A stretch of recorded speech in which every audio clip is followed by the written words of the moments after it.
okay, to get into my train to recover. Okay, we can go into butterfly guard. We can go into my training partner's legs. Okay, all stuff that we'll touch on.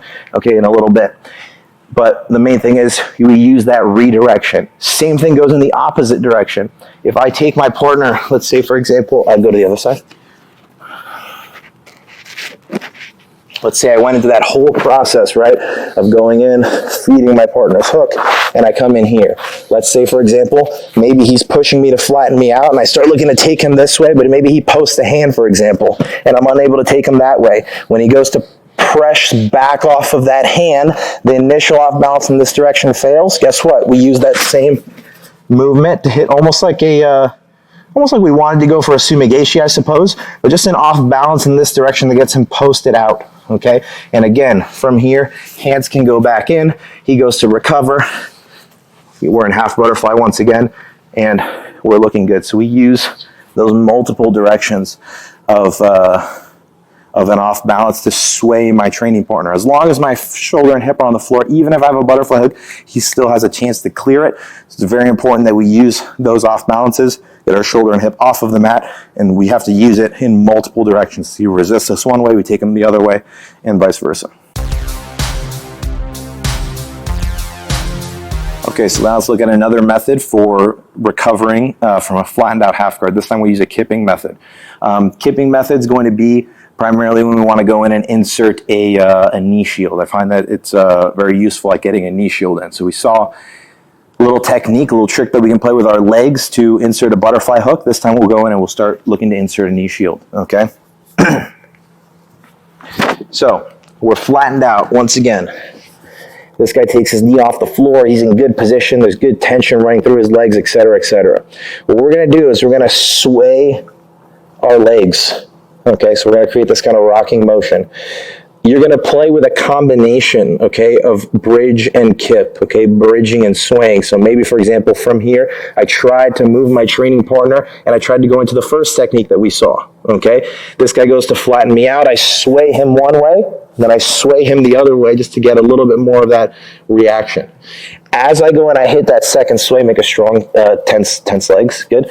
I go in, let's say, for example, I was trying to shrimp him out. He goes in and he starts flattening me out. I'm shrimping and trying to get that angle. 1, 2, kip, and we get our knees inside, okay? So we use that back and forth rocking action, and as we're swinging back in this direction, we start hitting that kip, and we use that to then insert, okay, the knee, okay? So you guys can see it here. I'm looking to, we'll just retouch on the first technique. Turn your hips. Good. So the first one is I moved his head, I inverted that knee, and I was able to get it inside, or I was able to get this inside. I'm trying to hit that. I'm trying to get his head off of that from across my body. I'm trying to get him center with the head. As I'm trying to get him center with the head, I'm shrimping, and it's not working, so then we hit a quick 1. He's going to go to recover, kip, and we use that kipping motion to get our knees inside, okay, in conjunction with the post on the hip and with the head moving his arm across. When we go and we hit that kip, it's important that when you sway, similar to the knee lever, we don't want to open one leg and then try to follow. You don't want to flail your legs, okay? You want to keep your legs close together and kip to create those little waves, that little shaking action that gives me just enough space to get my knee inside. Okay, so one more time. Again, we're attempting to use this idea. His head is across my body, flattening my hips, okay, and my shoulders. Okay, he's winning the battle at the upper and the lower body. So we post on the hip whenever possible, and now from here he's got the underhook, so the best we can do is use our bicep here.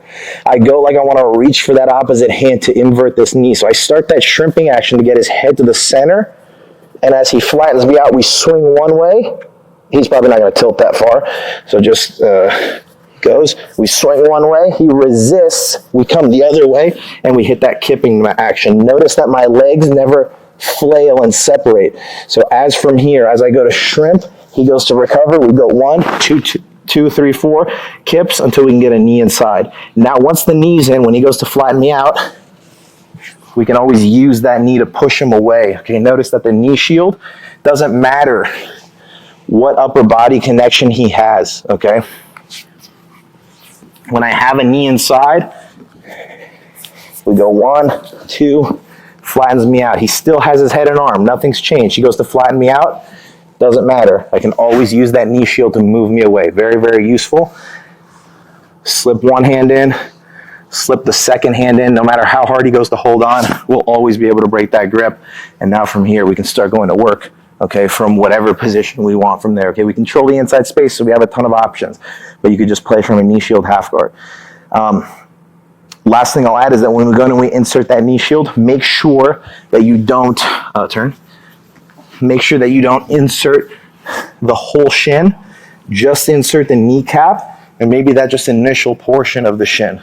Okay, that's going to be more than enough. And when you want to create pressure in the hip, when we do that kip, where we swayed him, kipped out in this way, and we get in here, when he goes to push into me, if my whole shin is in, he's going to collapse my, he's going to collapse my knee. When my kneecap is in, I don't want to just have my kneecap in, but I want my feet hovering over each other.